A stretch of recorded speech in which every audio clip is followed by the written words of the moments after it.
మా నాన్నగారి తద్దినం అన్నమాట. తద్దినం తాతగారు మా నాన్నగారితో ఉండాలి కదే. జన్మదినమే. రెండు తినాలేగా.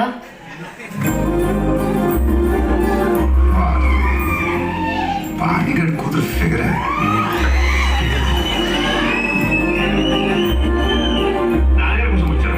ఆయన లేరండి.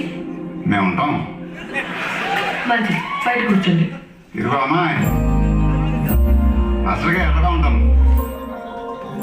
ఎండలో కూర్చుంటే నల్లబడిపోను. అయినగా ఒక్క నిమిషం. గులాబ్ పువ్వు జల్లేట్టుకో.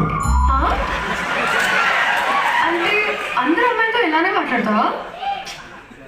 చాలా బాగుంటే తప్ప మాట్లాడు. పనేంటి? నీతో కాదు, నీ బాబుతో. బాబేంటి బాబు? రెస్పెక్ట్ ఇవ్వాలని తెలీదా? కోపం వచ్చిందనుకుంటా.